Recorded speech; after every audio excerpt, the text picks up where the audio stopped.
No domingo passado estivemos ambos no culto, na chegada de pós-encontro, que foi uma bênção. Foram, pelas minhas contas, que eu fui na sexta-feira na saída, foi 56 pessoas. Só que o meu pai falou, que o pastor Herbert falou no primeiro culto, foi 60. Eu fiquei meio na dúvida. Mas o que bom que foi um número bom. Foi quase o número total de células, que nós temos, acho que é 64 células. Então deu quase o número. Pelo menos a gente conseguiu aí chegar na meta que nós queríamos alcançar. Pudemos enviar uma vida, que era a minha preocupação, nós cumprimos nossa missão. Se sinta feliz porque você fez parte disso, suas ofertas ajudaram. Então, um motivo para ficar feliz. Mas o que nós vamos compartilhar hoje é sobre estranhos e peregrinos, que foi o que o pastor Herbert falou domingo passado. E nós vamos nos basear em Mateus 8:20. Mateus 8:20. Primeiro livro do Novo Testamento. Mateus 8:20.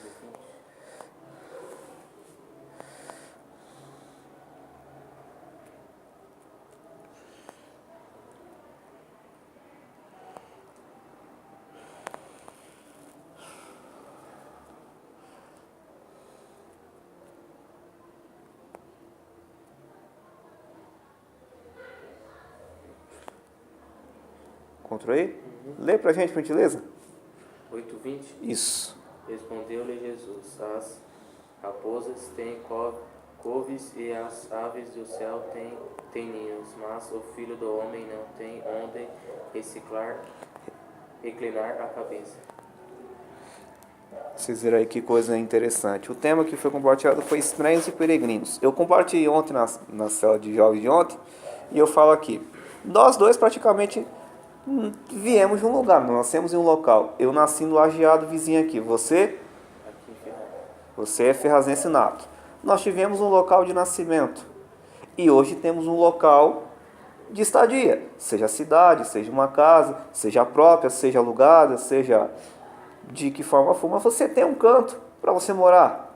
Você tem um canto de estadia. Mas um dia, tanto eu quanto você, recebemos o amor de Deus. Nós somos transformados pelo amor de Deus. Nós aceitamos a Jesus.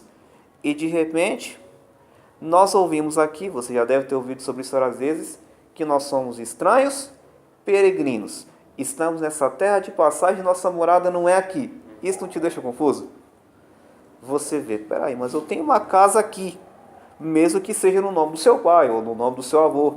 E de repente você olha na sua cabeça e você olha, peraí, eu sou estranho, peregrino, estou aqui de passagem, minha morada é no céu, mas eu tenho uma casa aqui na terra, e aí, de onde é que eu sou? Não deixa meio confuso?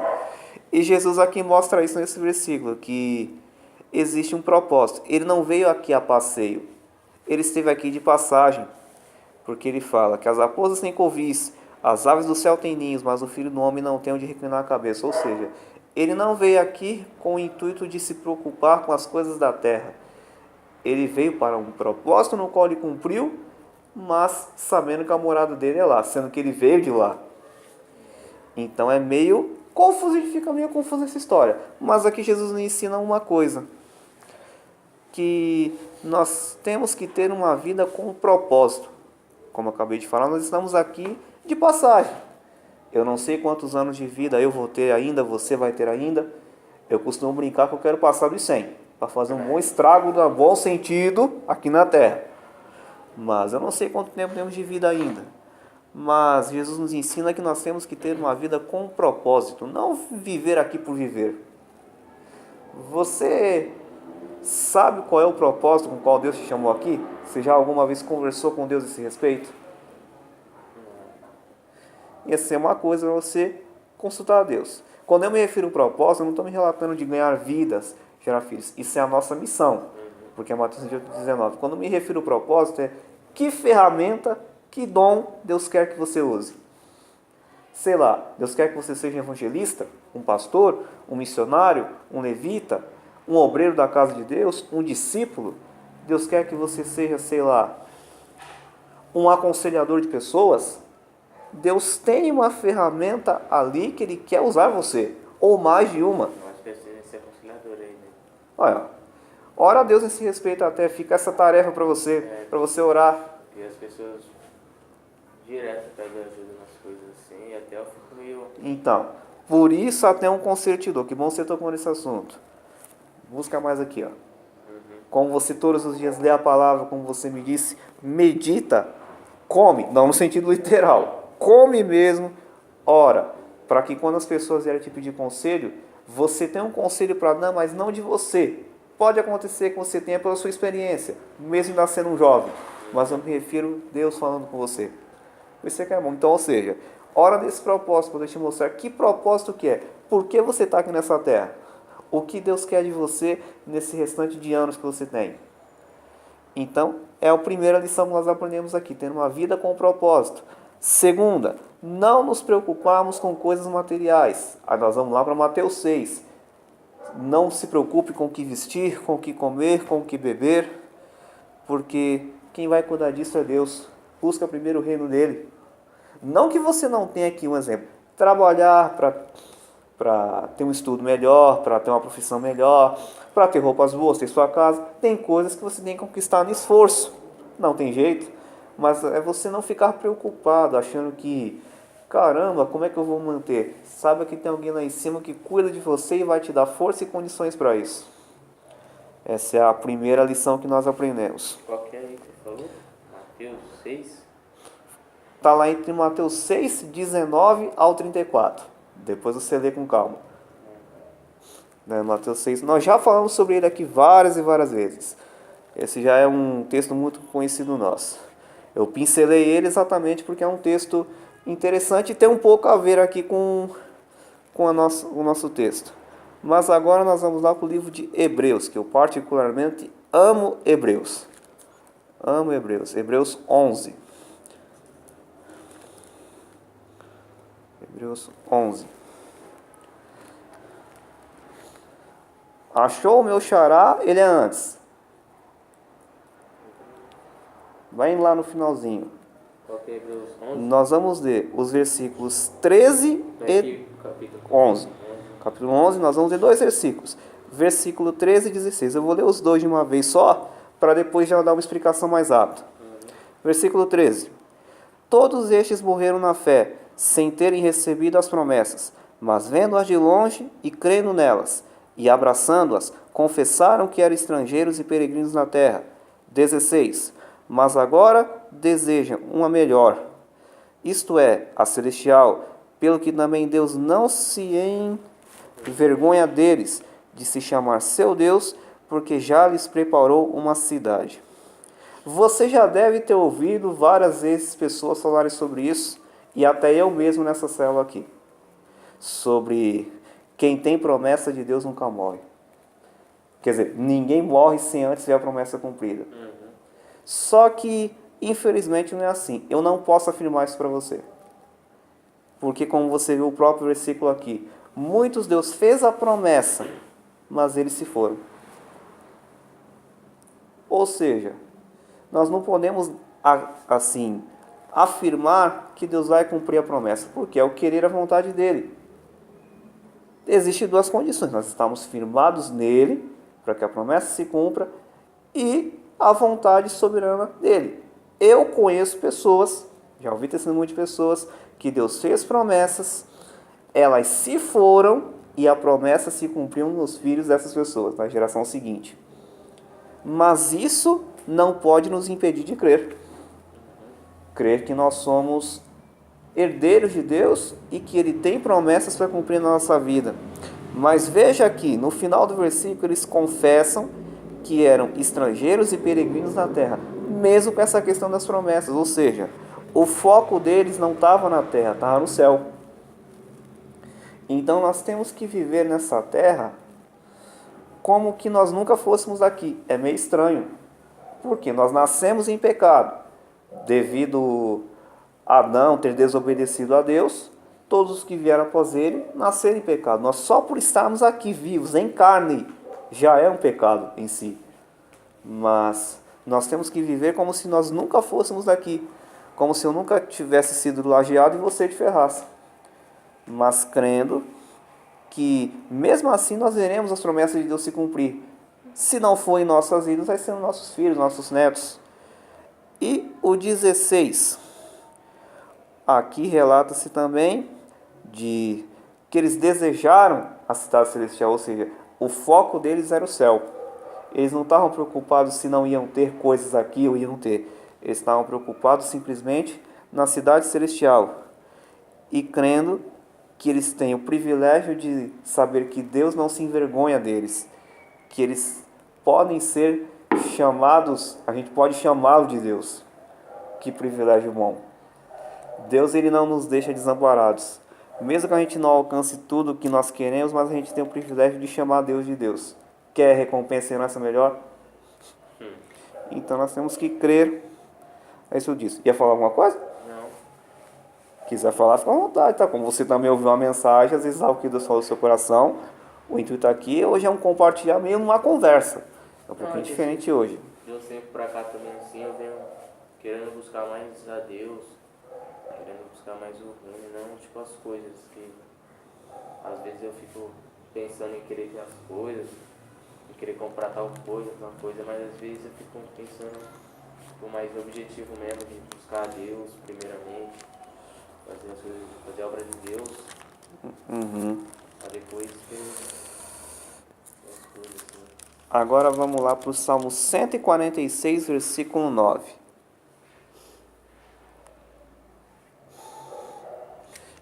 A explicação desse versículo eu tenho certeza que você vai se encaixar nele, porque você já deve ter vivido isso assim como eu vivi. Salmo 146, versículo 9. Salmos quantos? 146, versículo 9.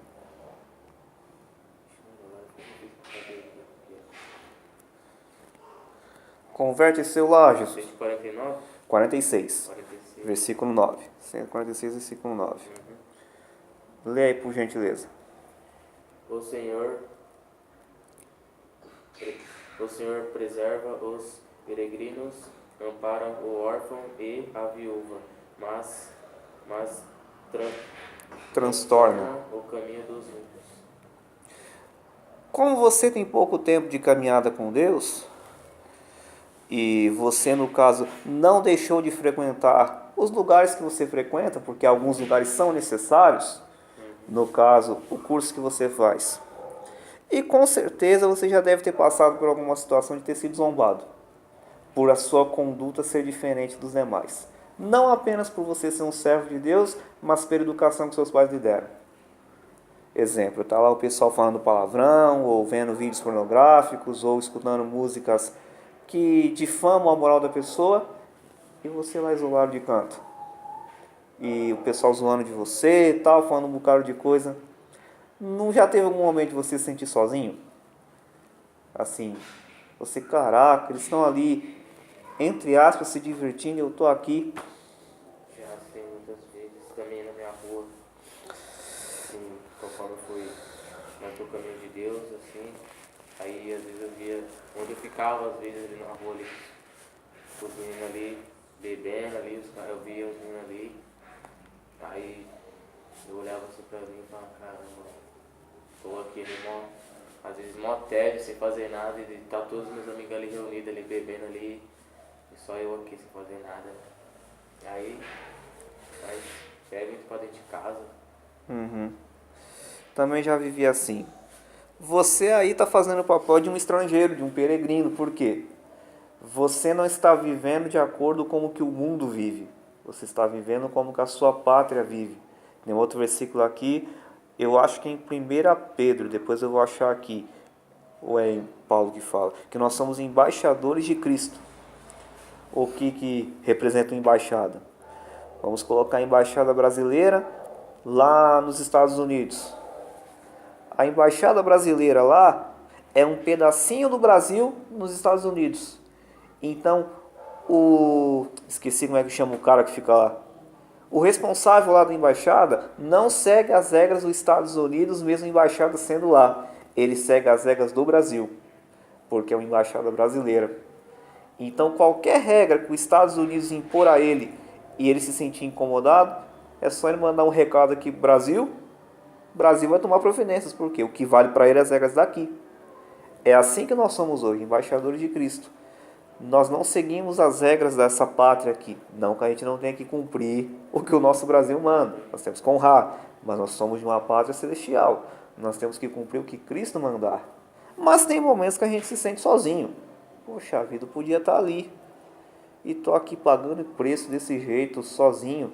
Você pode estar sozinho, entre aspas. Você se esqueceu quem está com você? Então, se você se sente desprezado, eles zombando de você, lembre-se que Cristo está contigo. E como diz o final do versículo aqui, mas transtorna o caminho dos ímpios. Todo pecado tem a sua consequência. Deus perdoa o pecado, Deus perdoa o seu passado. Mas de qualquer pecado que você fez, Deus não vai te livrar da consequência. Então, eles vão, infelizmente, cair nas mãos do Senhor. E vão ter que acertar as contas com Ele pelo que eles fizeram.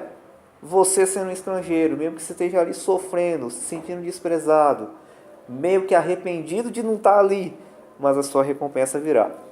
Por isso que a gente tem que ser um estrangeiro e um peregrino. Agir realmente como que não fosse esse mundo. Não é fácil, mas é preciso. Eu falei em Pedro, nós vamos para 1 Pedro 2,11 agora. Esse eu mesmo leio.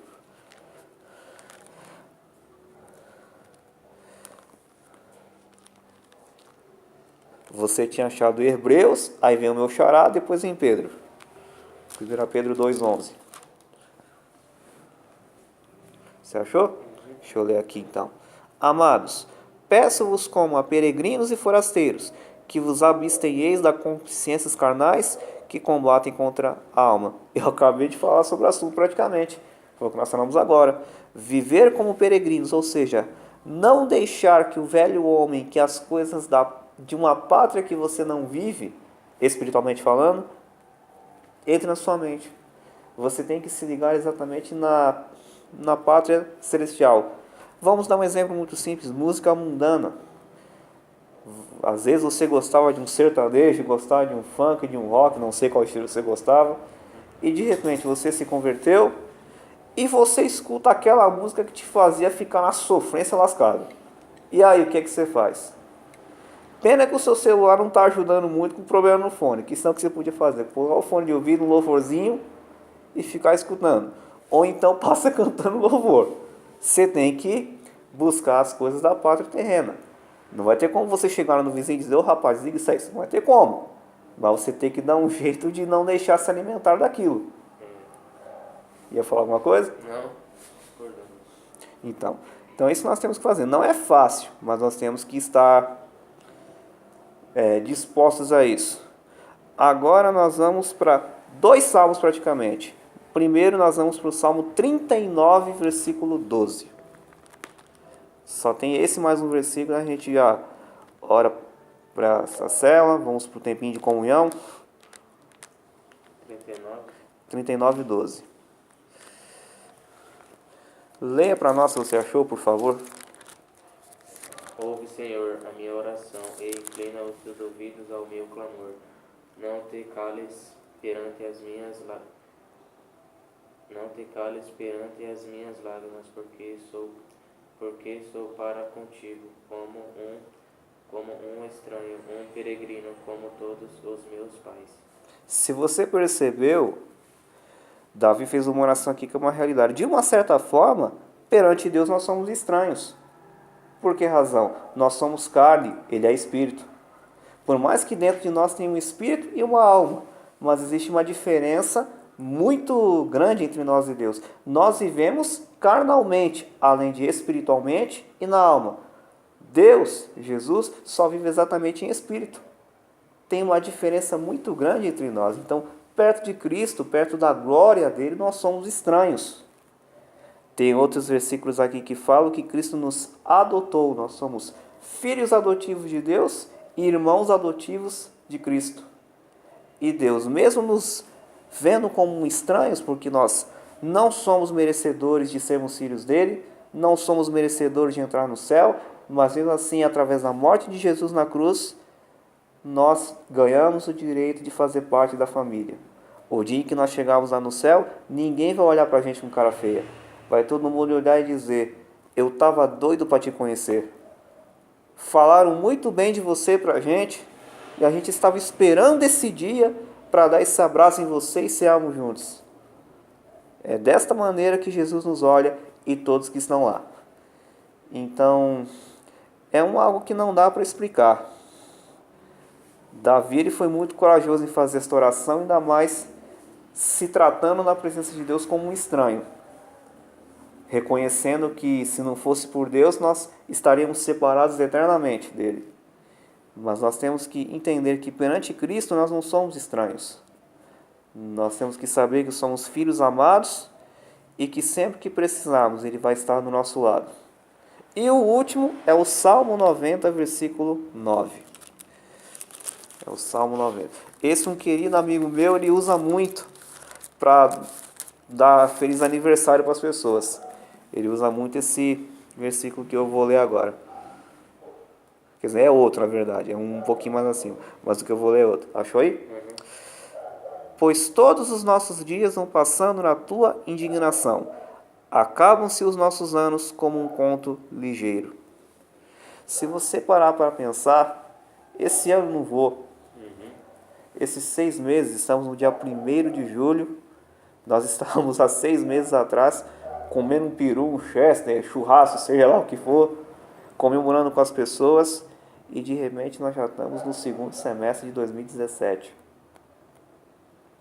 Você vê como é que o tempo está passando rápido. Claro que isso tem a ver com a volta de Jesus, porque Cristo mesmo deixou na sua palavra que os dias seriam abreviados por causa dos escolhidos, porque o que está para acontecer nos próximos tempos são coisas muito difíceis.